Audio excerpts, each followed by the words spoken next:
Ahead of the 2023 general elections in Nigeria, the University of Lagos Muslim Alumni UMA has called on Nigerians to actively participate in the selection process of the political office holders to ensure the development of the nation. As one of the many initiatives to realize our vision to be a foremost alumni association, creating significant value and positive impact on our stakeholders. Speaking at the 27th edition of the Pre-Ramadan lecture organized by the UMA, the president of the association, Alhaji Shuaib Afolabi Salisu, presents why this year's theme was carefully selected. The theme of this edition is leadership recruitment, the missing anchor in our national development. It has been carefully chosen to deepen and enrich earlier conversations to evolve a better society and address the generally acknowledged leadership challenge at all levels in our country. There's near unanimity that if our great nation Nigeria must attain its full potentials, then there's a need to fix the leadership challenge. And in doing so, we must look beyond individual leaders and focus on the process through which these leaders emerge. The ongoing controversy on the new Electoral Act 2022 has further lent credence to the urgent need to engage in a robust interrogation of leadership recruitment process in the country. The chairman of the event, Professor Atahiru Jega, in his welcome address stated the roles Nigerians should play in the present political dispensation. Every citizen has a role to play to bring about responsible and responsive leadership and good democratic governance in our country through an electoral process that has integrity, which means we also have to work hard to protect the integrity of the electoral process from being undermined if we want to elect good people. We must also endeavor to take this responsibility with the seriousness that it deserves and contribute to the integrity of our country's elections. There should be no sit-down look while bad people are having a field day in politics and messing it up, and indeed by so doing, messing all of us up. Therefore, religious leaders, community leaders, civil society organization leaders, community-based associations, indeed all enlightened, patriotic and well-meaning Nigerians need to engage positively with the current political and electoral processes. One after the other, guest lecturers identified factors to be considered in selecting leaders not just to fill in public offices, but to ensure that such leaders are capable to contribute to the development of the nation. As you are, so will Allah choose your leaders. If you are thieves, perhaps that is the reason Allah has been allowing thieves to become our leaders. Because essentially, I think so many of us are thieves too. It's a reflection of who you are. After all, you are the one who gives them mandate. No angel will come from heaven to come and fix Nigeria for us. We will fix Nigeria by electing the right people. Let us reject those who have no capacity to deliver on the critical demands of the time. Allah will not change the destiny of the people until and unless they change that which is in their hearts.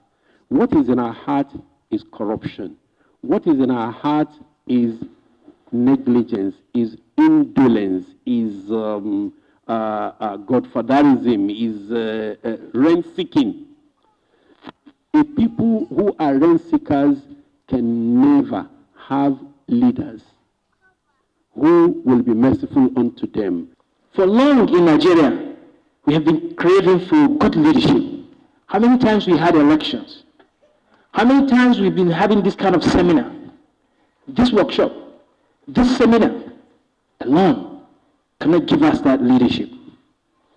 It requires action. It requires something different. It requires us to do what I call political lobotomy. This is why we have to stop doing things that are not working for us and start doing things that will work for us.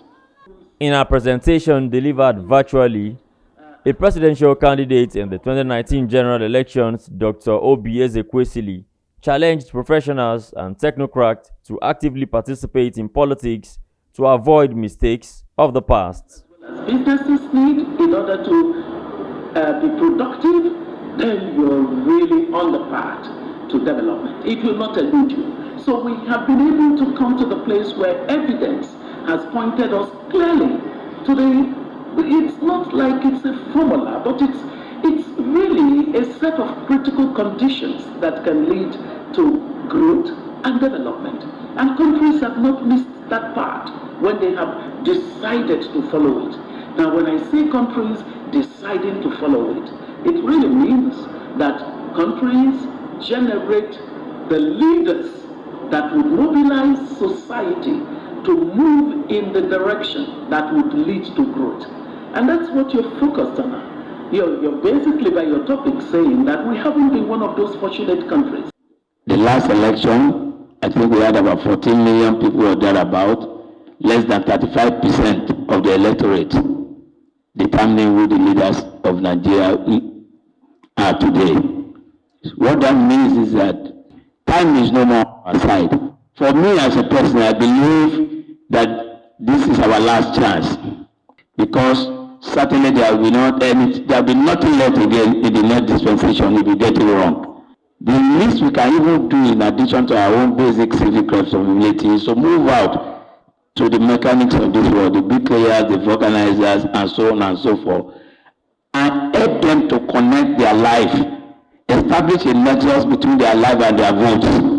Other speakers shared their views on the importance of recruiting leaders to steer the ship of the nation.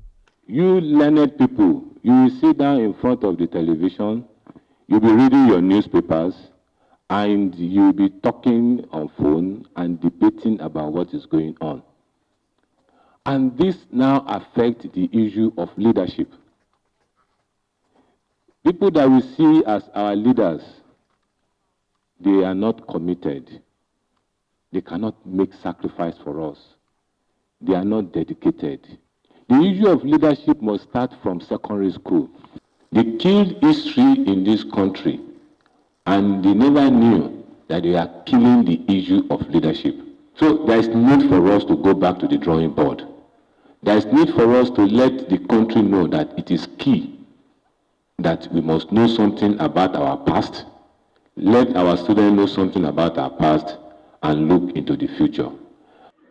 If leadership is to serve, not for any other reason other than to serve, we shouldn't have these challenges. We shouldn't find people going to give people 20 naira or 200 naira, like he has said, to get votes. But then underlying that is the absence of knowledge, is the absence of core values as Muslims. We need to tell ourselves the truth. The problem is with us. We, the educated elite, were an endangered species because we are the minority among the majorities that are in the darkness. We are the light bearers, but often we don't go out. We don't do community service. We lecture in our classrooms, we pontificate in the mosques and the churches, but we don't do the extra mileage. That there must be something after the church, there must be something after the mosque, there must be something after the lecture theater. Some of the stakeholders of the UMA commented on what roles Nigerians should play ahead of the general elections. Resolve to do some things, even some of the things they mentioned there are some of the things I also have in mind. To campaign vigorously for a candidate I think qualifies for the position it's contesting for. I won't shy away from that. Even if I'm not contesting, or I can even encourage those who are qualified to contest. But I can assure you I will campaign. I will not just stay in my room or in my sitting room and expect manna to fall from heaven.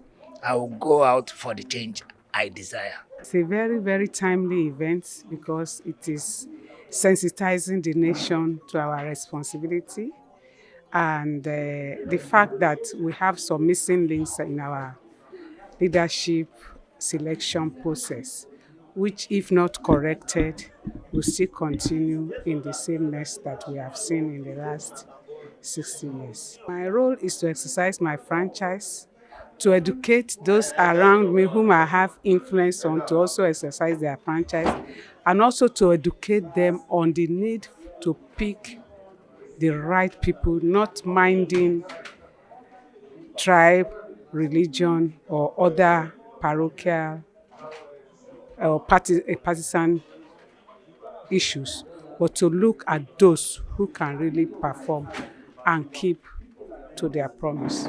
And as this year's Ramadan draws closer, the alumni hopes that Muslims in Nigeria will use the opportunity of the holy month to preach tolerance, peaceful cohabitation, and most importantly, active participation in the polity.